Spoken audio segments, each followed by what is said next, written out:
Transfer of property lecture series में मैं doctor Amitabh Singh एक बार फिर आपका हार्दिक स्वागत करता हूं। आज टीपीए के सबसे कठिन सेक्शन की बात करेंगे। जी हां, टीपीए के अगर हार्डेस्ट जितने भी सेक्शंस देखे जाएं, पर्सनली एज ए टीचर आपको बता दूं कि ये सबसे हार्ड सेक्शन कहा जाता है। इसके पीछे का इसका कारण भी है कि आपको सेक्शन 40 को पढ़ने के लिए एक बार फिर से सेक्शन 11 को देखना होगा और इसमें कुछ प्रिंसिपल्स आएंगे।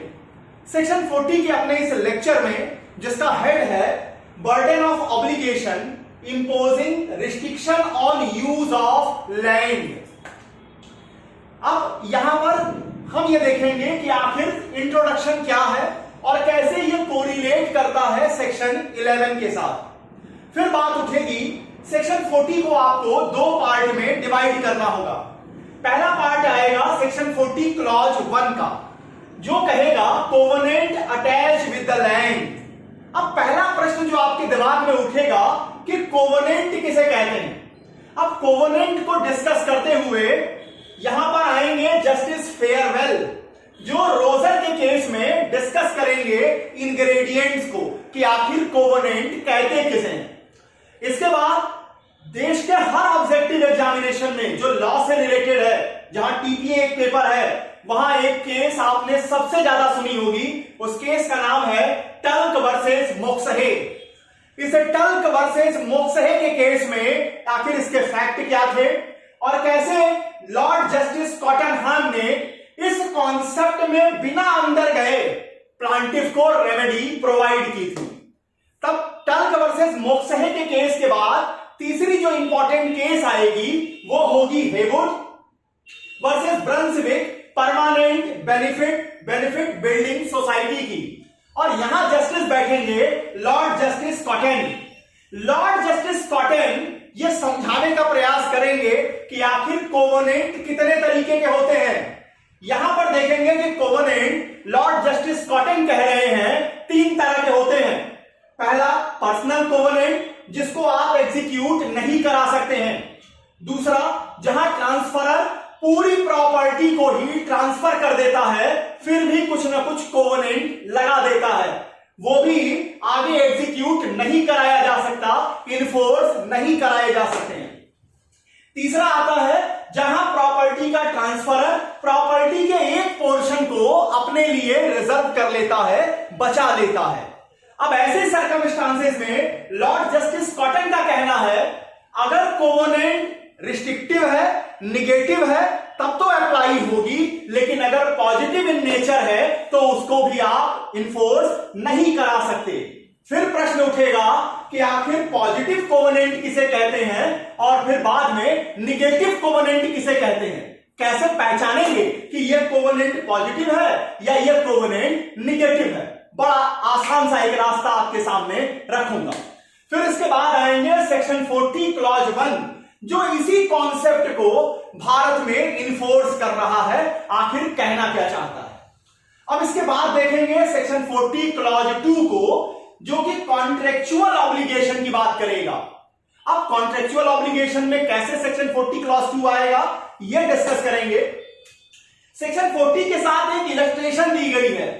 यहां शुरू में आपको बता दूं, वह इलस्ट्रेशन 40 क्लॉज 1 पे लागू नहीं होगी। वो इलस्ट्रेशन जो अक्सर पूछी जाती है, वो इलस्ट्रेशन एग्जांपल है सेक्शन 40 क्लॉज 2 का। इसके बाद यहां पर एक केस आएगी KR Iyengar versus TL Shetty की। बड़ा अद्भुत मुकदमा था, गजब के फैक्ट थे और यहां पर भारत के लोगों की मानसिकता भी आपको समझ में आएगी कि भारत के लोगों की रियली मानसिकता क्या होती है लैंड और प्रॉपर्टी को लेकर के। अगर आपने अपना लैंड किसी व्यक्ति को कुछ साल के लिए इस्तेमाल करने को दे दिया तो माय डियर फ्रेंड, वो अपने आप को ओनर ऑफ द प्रॉपर्टी समझने लगता है। वो इस बात को भूल जाता है कि वो सिर्फ फकत एक किराएदार है, इसके सिवा कुछ भी नहीं। तो उससे रिलेटेड चीजें भी आएंगी KR Iyengar versus TL Shetty के केस में। शुरू करते हैं section 40 burden of obligation imposing restriction on use of land. सबसे पहले देखते हैं सेक्शन 40 का क्लॉज 1 का बेयर क्या कह रहा है। Where for the more beneficial enjoyment of his own immovable property, a third person has independently of any interest in the immovable property of another or of any easement thereon a right to restrain the enjoyment in a particular manner of the later property. Such right or obligation may be enforced against a transferee who have the notice with consideration or against a gratuitous transferee of the property affected thereby, but not against a transferee for consideration who have no notice of such right or obligation. अब समझिए section 40 को। Section 40 को समझने के लिए आपको section 11 को समझना होगा। सेक्शन 11 पर वीडियो पहले ही अपलोडेड है, आप उसे वहां विस्तार से देख लीजिए। उसको एक एग्जांपल के जरिए आपको क्लियर करता हूं कि सेक्शन 11 का कहना है, और यह ट्रांसफर ऑफ प्रॉपर्टी का सबसे बड़ा प्रिंसिपल भी माना जाता है, कि जब कोई प्रॉपर्टी ट्रांसफर करेगा ट्रांसफरर, तो ट्रांसफरी के राइट ऑफ एंजॉयमेंट पर किसी तरीके का रिस्ट्रिक्शन नहीं लगाया जा सकेगा। और अगर ट्रांसफरर मोड ऑफ एंजॉयमेंट पर कोई रिस्ट्रिक्शन लगाता भी है तो वो रिस्ट्रिक्शन वॉइड माना जाएगा। इसमें दो एक्सेप्शन है। एक एक्सेप्शन सेक्शन 11 में दिया हुआ है और दूसरा एक्सेप्शन बन के सामने आएगा सेक्शन 40 क्लॉज 1। पहला एक्सेप्शन क्या है? पहला एक्सेप्शन है कि अगर ट्रांसफरर के पास दो इमूवेबल प्रॉपर्टी है और एक इमूवेबल प्रॉपर्टी के बेनिफिशियल एंजॉयमेंट के लिए दूसरी इमूवेबल प्रॉपर्टी के एंजॉयमेंट पर कुछ रिस्ट्रिक्शन लगाना जरूरी है, तो ऐसे रिस्ट्रिक्शन वैलिड माने जाएंगे। अब आते हैं कि दूसरा रिस्ट्रिक्शन क्या कह रहा है। दूसरा रिस्ट्रिक्शन है सेक्शन 40 क्लॉज 1 में दिया हुआ। यहां क्या कह रहा है? यह कह रहा है कि अगर ट्रांसफरर ने कोई पोर्शन अपनी प्रॉपर्टी का ट्रांसफर किया है और ट्रांसफर करने के साथ ही, यहां समझिएगा बेयर में थर्ड पर्सन वर्ड का इस्तेमाल किया गया है, जो बाद में आपको भयानक कंफ्यूज करेगा कि आखिर थर्ड पर्सन कहां से आ गया।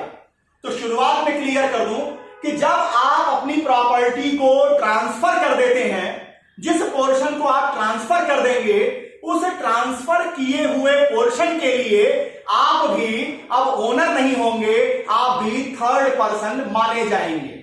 तो समझिए, अगर किसी प्रॉपर्टी के ओनर ने प्रॉपर्टी का कोई पोर्शन ट्रांसफर कर दिया, दे दिया दूसरे व्यक्ति को, लेकिन देते समय ही उसने कोवेनेंट लगा दिया, उसने एक रिस्ट्रिक्शन लगा दी कि आप इसका इस्तेमाल अमुक तरीके से नहीं करेंगे, इस तरीके से नहीं करेंगे, या इस प्रॉपर्टी के साथ इस तरह से आप छेड़खानी नहीं कर सकेंगे।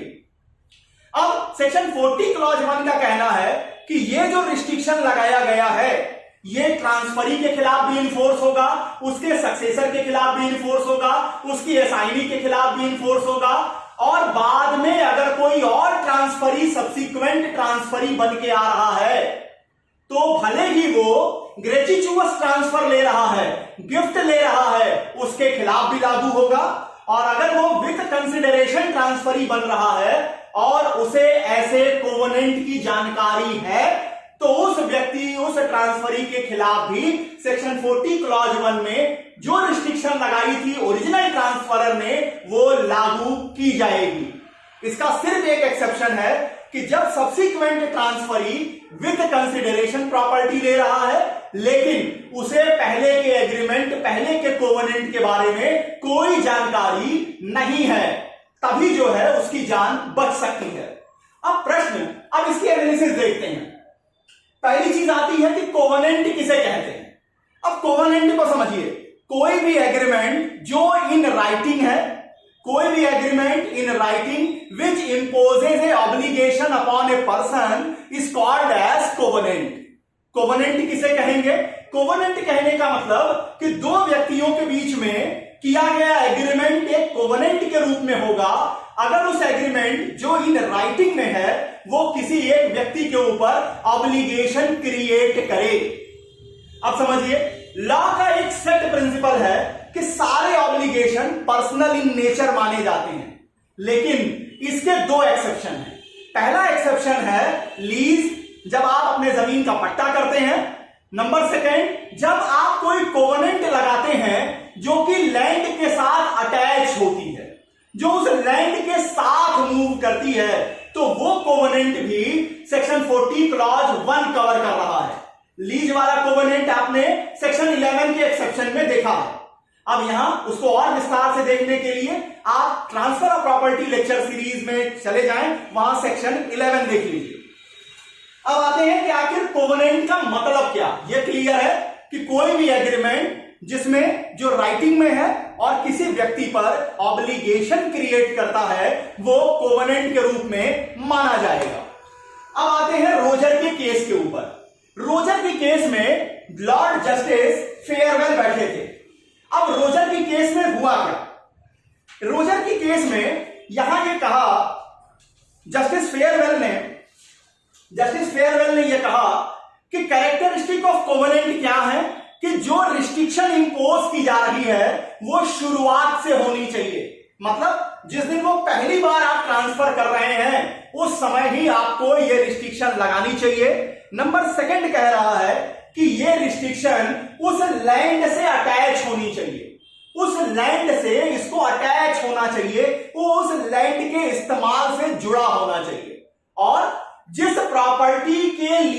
प्रॉपर्टी के बेनिफिशियल इस्तेमाल के लिए इसको रिस्ट्रिक्शन लगा रहे हैं उसको वास्तव में बेनिफिट होती हुई दिखाई देनी चाहिए। रोजर के केस के बाद एक बड़ी इंटरेस्टिंग केस आती है टल्क वर्सेस मोक्सहे की। यह बहुत लीडिंग केस है सेक्शन 40 के ऊपर। मोस्ट इंपॉर्टेंट केसेस की लिस्ट में भी इसका नाम आता है। हुआ क्या था टल्क वर्सेस मोक्सहे में? पहले इसकी स्टोरी को समझिए। एक व्यक्ति के पास इस स्क्वायर ऑफ लैंड था, एक ऐसी जमीन थी जो बिल्कुल स्क्वायर के तरीके से थी और उस जमीन से जुड़े हुए हर तरफ से मकान और बिल्डिंगें बनी हुई थी। उस व्यक्ति ने वो लैंड का टुकड़ा ट्रांसफर किया इस शर्त के साथ कि जो भी ट्रांसफरी होंगे उनके हेयर होंगे, उनके सक्सेसर होंगे, उसके बाद प्रोस्पेक्टिव जो भी सब्सिक्वेंट जितने ट्रांसफरी आएंगे वो उस स्क्वायर लैंड को ज्यों का त्यों मेंटेन करेंगे। अब समझिएगा, उन्होंने क्या ट्रांसफर किया? स्क्वायर ऑफ लैंड ट्रांसफर किया। उसके साथ शर्त क्या लगाई कि जो भी ट्रांसफरी होंगे, उनके हेयर होंगे, उनके सक्सेसर होंगे, वो लोग इस स्क्वायर ऑफ लैंड को यूं ही मेंटेन करेंगे। इसका मतलब ये कि निगेटिव एक चीज उसके अंदर छिपी हुई है कि कोई भी व्यक्ति उस लैंड स्क्वायर पर प्रॉपर्टी इरेक्ट नहीं करेगा, बिल्डिंग इरेक्ट नहीं करेगा। लेकिन जो सक्सेसिव यहां बायर आए, जो सक्सेसिव ट्रांसफरी आए, उन्होंने उस जमीन पर बिल्डिंग को इरेक्ट करना चाहा, जिसे टल्क ने चैलेंज किया। टल्क ही ओरिजिनल ट्रांसफरर था। अब जब टल्क ने चैलेंज किया तो देखिएगा किस तरह से कभी कभी जजेस चालाकी करते हैं। यहां लॉर्ड जस्टिस कॉटनहैम बैठे थे। कॉटनहैम ने पॉजिटिव कोवेनेंट, नेगेटिव कोवेनेंट किसी और अपना ध्यान दिया ही नहीं। पॉजिटिव कोवेनेंट क्या है? वहां पर जो ट्रांसफरर था उसने कहा था आप इस लैंड को ज्यों का त्यों मेंटेन रखेंगे। पॉजिटिव को यहां पर कोवेनेंट एक रिस्ट्रिक्शन लगाई गई थी, लेकिन इसमें एक इनर निगेटिव रिस्ट्रिक्शन छिपी हुई है कि आप इस लैंड पर किसी तरीके की बिल्डिंग इरेक्ट नहीं करेंगे। इस ओर कॉटनहैम ने बिल्कुल ध्यान नहीं दिया, वो उस पचड़े में गए ही नहीं। बड़ी चालाकी से उन्होंने ट्रांसफरी जो उसके सामने यहां पर मोक्सहे खड़े थे, उनसे उन्होंने पूछा कि क्या आपको उस रिस्ट्रिक्शन की जानकारी है? मोक्सहे ने कहा कि जी हां, मैं वो रिस्ट्रिक्शन जानता हूं। अब यहां पर कॉटनहैम ने कहा फिर आप उस एग्रीमेंट से पीछे कैसे हट सकते हैं जो एग्रीमेंट आपने खुद किया है, जिस एग्रीमेंट की शर्तों को आप जानते हैं और जानने के बाद भी एग्रीमेंट में इंटर करते हैं, उसका आप ब्रीच कैसे कर सकते हैं? तो कॉटनहैम ने कहीं ना कहीं स्टॉपल को ले आए और टल्क को बेनिफिट प्रोवाइड कर दी। लेकिन वास्तव में टॉटेनहैम चालाकी से काम कर गए थे। ये पॉजिटिव और नेगेटिव कोवेनेंट के लफड़े में, इस झंझट में वो आए ही नहीं। इस कोवेनेंट के झगड़े को रिजॉल्व किया लॉर्ड जस्टिस कॉटन ने। यहां पर बैठे थे टॉटेनहैम, यहां आ गए जस्टिस कॉटन, और केस का नाम है Haywood versus Brunswick permanent benefit building society case. देखिए सेक्शन 40 पर ये एक कॉम्प्लेक्स सेक्शन है, यहां आपको इन केसेस को लिखना ही होगा। टर्क वर्सेस मोक्सहे को बिना लिखे आप नहीं जा सकते, और उसकी चीजों को एक्सप्लेन किया है लॉर्ड जस्टिस कॉटन ने। कैसे? Haywood versus Brunswick permanent benefit building society case में लॉर्ड जस्टिस कॉटन ने कोवेनेंट को डिस्कस किया। इन्होंने कहा कि कोवेनेंट का मतलब वही है एग्रीमेंट इन राइटिंग जो किसी व्यक्ति के ऊपर ऑब्लिगेशन क्रिएट करे। अब ये 3 कैटेगरी में आता है, 3 तरीके का होता है। पहला इन्होंने कहा पर्सनल, एक कोवेनेंट, एक रिस्ट्रिक्शन पर्सनल होता है। इसको एक एग्जांपल से समझिए। एक व्यक्ति ने अपना पूरा मकान 50 लाख रुपए में सेल कर दिया, बायर से 50 लाख रुपए उसने ले लिए, उसने अपना मकान सेल कर दिया 50 लाख रुपए में। लेकिन उसने उसी एग्रीमेंट में एक शर्त यह भी लगाई जिसे बायर ने एक्सेप्ट किया कि बायर हर महीने उस सेलर को 10,000 रुपए महीना देता रहेगा। अब ये कैसी रिस्ट्रिक्शन है, ये कैसा कोवेनेंट है? ये पर्सनल इन नेचर है। इससे कौन बाउंड होगा?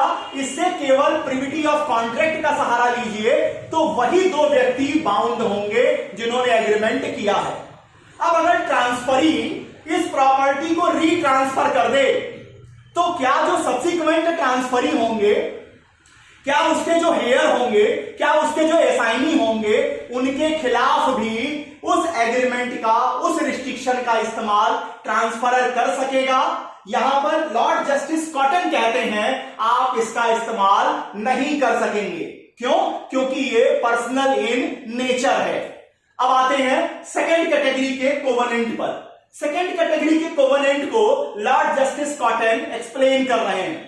उन्होंने कहा कि इस तरह के कोवेनेंट वहां देखने को मिलते हैं जहां पर एक प्रॉपर्टी का ट्रांसफर, एक प्रॉपर्टी का ओनर अपनी पूरी प्रॉपर्टी ट्रांसफर कर देता है। देखिए, where transferor transfers entire property, जहां पर वो पूरी की पूरी प्रॉपर्टी अपनी ट्रांसफर कर देता है, अपने लिए, अपनी बेनिफिट एंजॉयमेंट के लिए कुछ नहीं रखता, लेकिन फिर भी वो उसके ऊपर कोई ना कोई कोवेनेंट लगा देता है, रिस्ट्रिक्शन लगा देता है कि आप इस प्रॉपर्टी को अमुक तरीके से इस्तेमाल नहीं करेंगे, आप इस प्रॉपर्टी पे पॉन्ड नहीं बनाएंगे, आप इस पे लिफ्ट नहीं लगाएंगे। इस तरीके के सारे जितने भी रिस्ट्रिक्शन होंगे ये कभी भी इसको इन्फोर्स नहीं कराया जा सकेगा। क्यों इन्फोर्स नहीं कराया जा सकेगा? क्योंकि आपने प्रॉपर्टी को इन टोटलिटी ट्रांसफर कर दिया है। अब आइए, इन्होंने तीसरी कैटेगरी को भी डिस्कस किया है। तीसरी कैटेगरी है where a portion of the property is reserve और रिटेन्ड बाय ओनर। तीसरी कैटेगरी इंपॉर्टेंट है जहां के ऊपर सेक्शन 40 क्लॉज 1 खड़ी होती है। तीसरी कैटेगरी है कि जब ओनर ऑफ द प्रॉपर्टी ने उस प्रॉपर्टी का एक पोर्शन अपने लिए रिटेन कर लिया है, अपने इस्तेमाल के लिए या अपने पास रिटेन कर लिया है। अब ऐसे जगह पर लॉर्ड जस्टिस कॉटन कहते हैं कि अगर कोवेनेंट पॉजिटिव नेचर का होगा तो वो इन्फोर्स नहीं कराया जा सकेगा, लेकिन अगर लगाई गई रिस्ट्रिक्शन, लगाया गया कोवेनेंट निगेटिव नेचर का है, अगर वो रिस्ट्रिक्टिव नेचर का है तो उसे आप लागू करा सकेंगे। अब लॉर्ड जस्टिस कॉटन के सामने खुद उन्होंने प्रश्न खड़ा किया कि पॉजिटिव कोवेनेंट किसे कहेंगे और निगेटिव कोवेनेंट किसे कहेंगे। इसे बड़ी खूबसूरत तरीके से ओरिजिनल केस को जब आप पढ़ेंगे तो वहां बहुत खूबसूरत तरीके से विस्तार से 14 से 15 पेज में इन्होंने इसको एक्सप्लेन किया है। उतना डिटेल में मैं नहीं जा रहा, आपको एक छोटा सा फॉर्मूला बता दे रहा हूं जिससे आप पकड़ पाएंगे कि पॉजिटिव कोवेनेंट क्या है और निगेटिव कोवेनेंट क्या है। देखिए, जब प्रॉपर्टी का ट्रांसफरर कुछ ऐसी शर्त लगाए जिसमें आपको कुछ करना है, जिसमें आपको कुछ न कुछ करना है, पॉजिटिवली आपको एक्ट करना है, तो उस कोवेनेंट को आप पॉजिटिव कोवेनेंट कहिए। कैसे? मान लीजिए एक व्यक्ति ने अपना घर ट्रांसफर किया, लैंड ट्रांसफर की, छोटे से एक पोर्शन में उसका लैंड है, उसका घर बनाया है उन्होंने आपको पूरी लैंड ट्रांसफर की और कहा कि आप अपना जब घर बनाएंगे, घर के सामने एक गार्डन लगाएंगे। तो आप कल गार्डन लगाएं न लगाएं, इससे कोई फर्क नहीं पड़ता है, क्योंकि यहां जो कोवेनेंट है ये पॉजिटिव इन नेचर है, ये पॉजिटिव नेचर का है। और एग्जांपल ले लीजिए, बिल्डर ने बिल्डिंग बनाई, फ्लैट्स को डिस्ट्रीब्यूट किया, सेल किया, शर्त लगा दी, उस सेल एग्रीमेंट में लिखा होता है। अगर आप भी किसी इस तरीके के फ्लैट को खरीदे हैं तो आपने भी इस एग्रीमेंट को खोलिए, वहां देखिए लिखा होगा कि जितने भी इस प्रॉपर्टी के जितने भी फ्लैट के ओनर्स होंगे वो लिफ्ट को मेंटेनेंस करेंगे, लिफ्ट को मेंटेनेंस का खर्चा वही लोग उठाएंगे। तो इस तरीके का जो एग्रीमेंट है ये भी पॉजिटिव कोवेनेंट है। अगर ट्रांसफरी या सब्सिक्वेंट ट्रांसफरी उसको फॉलो ना करें तो ट्रांसफरर कुछ भी एग्जीक्यूट नहीं करा सकता, किसी भी चीज को इन्फोर्स नहीं करा पाएंगे। अब आइए, निगेटिव कोवेनेंट किसे कहते हैं? ट्रांसफरर अगर आपके राइट ऑफ एंजॉयमेंट को इस तरह से रिस्ट्रिक्ट करे, रोके, आपको कुछ करने से मना करे, तो वैसी रिस्ट्रिक्शन को हम निगेटिव कोवेनेंट कहेंगे। जैसे देखिए टर्क वर्सेस मोक्सहे के केस में, टर्क वर्सेस मोक्सहे के केस में उसने square of the land transfer किया। क्या शर्त लगा दी? शर्त ये लगाई कि आप इसको ज्यों का त्यों मेंटेन रखेंगे। इसका मतलब क्या इसमें निगेटिव लगाया कि आप इस जमीन के टुकड़े पर कोई बिल्डिंग इरेक्ट नहीं करेंगे। दूसरा एग्जांपल देख लीजिए, एक व्यक्ति ने जो एक लैंड में उसका अपना खुद का मकान था, लैंड के उसी दूसरे टुकड़े को उसने बेचा, शर्त लगा दी कि आप अपने बिल्डिंग की हाइट को मेरी बिल्डिंग की हाइट से कम रखेंगे, आप अपनी बिल्डिंग की हाइट को मेरी बिल्डिंग की हाइट से कम रखेंगे, या मेरे आने जाने के लिए आप 10 फुट का रास्ता हमेशा छोड़े रखेंगे। इस तरीके के जितने रिस्ट्रिक्शन हैं ये निगेटिव इन नेचर हैं, रिस्ट्रिक्टिव इन नेचर हैं, और इन्हें लॉर्ड जस्टिस कॉटन कहते हैं कि ये रिस्ट्रिक्शन अपॉन द लैंड माने जाएंगे। ये उस लैंड के साथ घूम रहे हैं, और इस तरह के रिस्ट्रिक्शन को आप किसके किसके खिलाफ लागू करा सकेंगे? ओरिजिनल ट्रांसफरी के खिलाफ, उसके हेयर्स के खिलाफ, उसके सक्सेसर्स के खिलाफ, और जो सब्सिक्वेंट ट्रांसफरी होंगे, अगर वो ग्रेचुइटस ट्रांसफर ले रहे हैं उनके खिलाफ भी लागू होगा। ऐसे ट्रांसफरी जो विद कंसिडरेशन प्रॉपर्टी ले रहे हैं, अगर उन्हें कोवेनेंट की जानकारी है तो उनके खिलाफ भी आप लागू करा सकेंगे।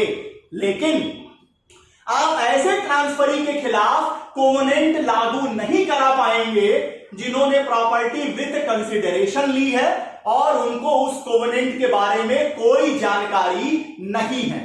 बर्डन ऑफ एविडेंस आएगा पार्टीज के ऊपर, वो प्रूफ करेंगे कि उन्हें जानकारी थी या नहीं थी। आप उसे कभी कभी बिहेवियर से भी, सर्कमस्टांशियल एविडेंस से भी प्रूफ किए जा सकते हैं। अब देखिए सेक्शन 40 का क्लॉज 1 क्या कहता है। जो बातें लॉर्ड जस्टिस कॉटन ने हेवुड वर्सेस ब्रुंसविक के केस में कही, वही बात आपके यहां सेक्शन 40 क्लॉज 1 डिस्कस कर रहा है। क्या कह रहा है? कह रहा है कि किसी प्रॉपर्टी के ट्रांसफरर ने अगर अपनी प्रॉपर्टी के किसी पोर्शन के राइट इंजॉयमेंट को, बेनिफिशियल इंजॉयमेंट के लिए कोई रिस्ट्रिक्टिव कोवेनेंट लगाया है। कैसा कोवेनेंट? ऐसा रिस्ट्रिक्शन लगाया है जिससे जो लैंड वो ट्रांसफर कर रहा है उसके यूज पर कुछ रिस्ट्रिक्शन है, और ये रिस्ट्रिक्शन निगेटिव इन नेचर है, तो ऐसे रिस्ट्रिक्शन को वो थर्ड पर्सन, कौन थर्ड पर्सन? जब आप अपने जमीन का टुकड़ा, अपनी प्रॉपर्टी को जब आप ट्रांसफर कर देते हैं तो ट्रांसफर किए हुए पोर्शन के लिए आप केवल थर्ड पर्सन है। तो थर्ड पर्सन इस राइट को, इस रिस्ट्रिक्शन को इंपोज करा सकते हैं। किसके किसके खिलाफ? ट्रांसफरी के खिलाफ, हेयर्स के खिलाफ, उसके सक्सेसर के खिलाफ, और जो भी बाद में जो भी बाद में सब्सिक्वेंट ट्रांसफरी होंगे उनके खिलाफ भी, अगर उन्होंने सब्सिक्वेंट ट्रांसफरी ने वो प्रॉपर्टी या तो ग्रेच्युटस हासिल की है या विद कंसिडरेशन हासिल की है, लेकिन उन्हें कोवेनेंट की जानकारी है, परंतु सेक्शन 40 क्लॉज 1 का सहारा उस ट्रांसफरी के खिलाफ नहीं मिलेगा जिसने विद कंसिडरेशन प्रॉपर्टी को ट्रांसफर कराया है। वो सब्सिक्वेंट ट्रांसफरी है विद कंसिडरेशन, लेकिन उसे पहले वाले कोवेनेंट की जानकारी नहीं है। इतनी बातें आपको देखनी है सेक्शन 40 क्लॉज 1 में। अब आते हैं सेक्शन 40 क्लॉज 2 में। सेक्शन 40 क्लॉज 2 जो कि कॉन्ट्रेक्चुअल ऑब्लिगेशन की बात करता है। अब यहां देखते हैं कि यहां कैसे बेयर क्या कहता है, फिर इलस्ट्रेशन क्या कहता है और केस लॉ कैसे गवर्न हो रही है। कॉन्ट्रेक्चुअल ऑब्लिगेशन को सेक्शन 40 क्लॉज 2 कह रहा है, where third person is entitled to the benefit of an obligation arising out of contract। पहले वाले में ध्यान दीजिएगा, कॉन्ट्रैक्ट की बात नहीं आई है, यहां में कॉन्ट्रैक्ट की बात आ रही है। And annexed to the ownership of immovable property, ये भी किससे जुड़ी होनी चाहिए, ओनरशिप के साथ जुड़ी होनी चाहिए। But not amounting to an interest therein or easement, such right और obligation may be enforced against a transferee with notice thereof or a gratuitous transferee of a property, but not against a transferee for consideration and without notice of such right or obligation। यहां देखिए, अब section 40 clause 2 को आप इसका illustration जब देखेंगे तो बिल्कुल क्लियर हो जाएगा। क्या कहता है इलस्ट्रेशन? इलस्ट्रेशन में लिखा है कि ए नाम का एक व्यक्ति है जो अपनी प्रॉपर्टी सुल्तानपुर नाम की कोई प्रॉपर्टी है जिसको वो बी को बेचने के लिए एग्रीमेंट करता है। अभी वो एग्रीमेंट फाइनल नहीं हुआ है, प्रोसेस में है। इसी बीच में ए जो है वो प्रॉपर्टी सी को सेल ऑफ कर देता है। ए जो है बी से बातचीत कर रहा था, मान लीजिए थोड़ा एडवांस ले चुका था, लेकिन वो सेल पूरा हो इसके पहले ही उसने वो प्रॉपर्टी सी को सेल कर दी। अब प्रश्न यहां पर उठेगा बी को क्या मिलेगा?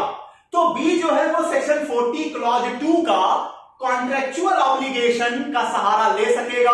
किसके किसके खिलाफ? दोनों आदमी के खिलाफ। ट्रांसफरर के खिलाफ तो मिलेगा ही, ट्रांसफरी के खिलाफ भी वो राइट इस्तेमाल करेगा अगर वो ग्रेच्युटस ट्रांसफरी है या विद कंसिडरेशन वो ट्रांसफरी बना है और उसे इस एग्रीमेंट की जानकारी है। अब एग्जांपल में वापस आ जाइए। ए बी से ये बातचीत कर रहा है कि सुल्तानपुर नामक जो उसका लैंड है, जो जमीन है, जो प्रॉपर्टी है, वो बी खरीदे। ये बातचीत अभी चल रही थी, तब तक ए ने सी नाम के व्यक्ति को वो प्रॉपर्टी सेल कर दी। सी ने जब ये प्रॉपर्टी खरीदी उसको जानकारी थी कि बी के साथ ऐसी बातचीत चल रही है, एग्रीमेंट टू सेल चल रहा है। अब यहां पर बी अपने सेक्शन 40 क्लॉज 2 का जो राइट है इसको ट्रांसफरर के खिलाफ भी इन्फोर्स कर सकेगा और इसको सब्सिक्वेंट ट्रांसफरी जो आया है उसके खिलाफ भी इस्तेमाल कर सकेगा। अब आइए, यहां केस आती है KR Iyengar versus TL Shetty की। अद्भुत मुकदमा है और भारत के लोगों का प्रॉपर्टी के लिए कितना पागलपन है ये आपको इस मुकदमे के फैक्ट से क्लियर हो जाएगा। मुकदमे का फैक्ट समझिए। यहां एक व्यक्ति है जो अपनी प्रॉपर्टी को सिंपल मॉर्गेज करता है। सिंपल मॉर्गेज क्या है? अगर आप इसको विस्तार से समझना चाहें, सिंपल मॉर्गेज वाले वीडियो में चले जाइए, टाइप्स ऑफ मॉर्गेज में चले जाइए, वहां आपको स्पष्ट हो जाएगा। सिंपल मॉर्गेज का मतलब है कि जब कोई व्यक्ति अपनी प्रॉपर्टी का पोजीशन मॉर्गेजी को देता है, सिंपल मॉर्गेज का इंग्रेडिएंट है कि आपको प्रॉपर्टी का पोजीशन मॉर्गेजी को देना होगा। यहां पर मॉर्गेजर क्या करता है? मॉर्गेजर अपनी प्रॉपर्टी को मॉर्गेज करता है KR अयंगर को। और अब होना क्या चाहिए? Simple mortgage always be registered. इस डीड को उन्हें रजिस्टर्ड कराना था। मॉर्गेजर ने गेम खेल दी। मॉर्गेजर ने क्या किया? मॉर्गेज की हुई प्रॉपर्टी के एक पोर्शन को उसने TL शेट्टी को बेच दिया। अब आगे समझिए, असली गेम कहीं और खेल गई है। उसने टीएल शेट्टी को उसी प्रॉपर्टी को जो कि केआर अयंगर को सिंपल मॉर्गेज की गई थी उसको सेल कर दिया। सेल डीड को पहले रजिस्टर कराया, मॉर्गेज डीड को बाद में रजिस्टर कराया। मॉर्गेज पहले किया, सिंपल मॉर्गेज पहले किया, सेल बाद में किया, लेकिन सेल डीड को पहले रजिस्टर कराया, मॉर्गेज डीड को बाद में रजिस्टर कराया। क्यों? ताकि परचेजर जो है उसका इंटरेस्ट प्रोटेक्टेड रहे। अब यहां मॉर्गेजर ने क्या किया? केस फाइल किया। सॉरी, जो केआर अयंगर थे, जो मॉर्गेजी थे, इन्होंने केस फाइल किया। किसके किसके खिलाफ? इन्होंने केस फाइल किया जो परचेजर है उसके खिलाफ और मॉर्गेजर के खिलाफ। क्या डिमांड की? इन्होंने कहा मेरा मॉर्गेज मनी वापस कराया जाए, मेरी मॉर्गेज मनी मुझे वापस दिलाइए, मुझे इस लफड़े में नहीं आना। अब कोर्ट में जो परचेजर है उसने तर्क दिया कि इनका मॉर्गेज डीड मेरे सेल डीड के बाद रजिस्टर हुआ है, इसलिए सेक्शन 40 क्लॉज 2 की कॉन्ट्रेक्चुअल ऑब्लिगेशन में मैं नहीं आता हूं। अब यहां पर कोर्ट ने एनालिसिस की।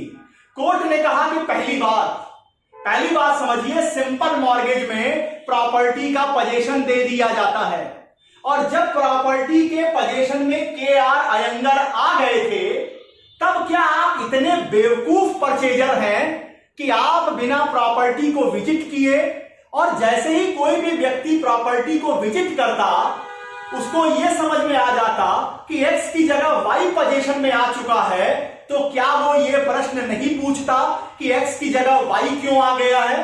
वाई क्या है? किराएदार है, एक लीजी है, मॉर्गेजी है, आखिर ये डोनी है, ये है क्या? इस बारे में क्या आपने कोई सवाल पूछा? और अगर आपने नहीं पूछा तो इसका मतलब है कि आप इस फैक्ट को जानते थे।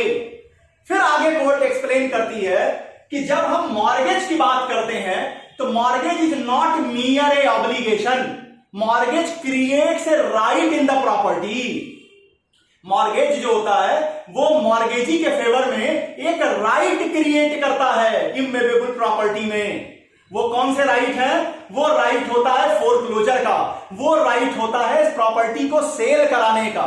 ये सिर्फ मियर एक ऑब्लिगेशन नहीं है। इसलिए कोर्ट ने कहा कि यहां जो मॉर्गेजी है, मॉर्गेजी के किए हुए एग्रीमेंट से आप जो कि सब्सिक्वेंट परचेजर हैं, आपके ऊपर भी वो कॉन्ट्रैक्ट, वो लायबिलिटी इंपोज रहेगी।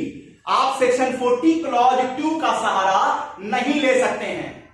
तो समझिए, सेक्शन 40 क्लॉज 1 में ऐसे सारे कोवेनेंट जो प्रॉपर्टी पर निगेटिव रिस्ट्रिक्शन लगाएंगे उनको इंपोज कराया जा सकता है, उनको एग्जीक्यूट कराया जा सकता है, उनका इंफोर्समेंट मांगा जा सकता है। उसी तरह से कॉन्ट्रेक्चुअल ऑब्लिगेशन को भी आप कैसे ट्रांसफरी के खिलाफ लागू कर सकेंगे? दोनों ही सर्कमस्टांसेस में 40 क्लॉज 1, 40 क्लॉज 2 ऐसे ट्रांसफरी के खिलाफ लागू होंगे जो कि या तो ग्रेच्युटस ट्रांसफर लिए हैं या विद कंसिडरेशन ट्रांसफरी बने हैं और उन्हें इस कोवेनेंट की या एग्रीमेंट की जानकारी है।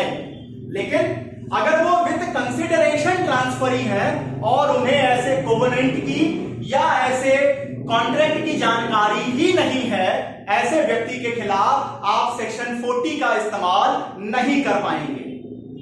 उम्मीद करता हूं कि इस कॉम्प्लेक्स सेक्शन को आसान भाषा में आप तक पहुंचाने में मेरा प्रयास सफल रहा। Transfer of property lecture series में अगला लेक्चर जो आपके सामने लेकर आऊंगा वो होगा सेक्शन 44 के साथ 47। जी, 44 के साथ 47 को एक साथ पढ़ा जाता है। इस लेक्चर के साथ आपके समक्ष उपस्थित हूं। तब तक के लिए बहुत बहुत धन्यवाद। नमस्कार।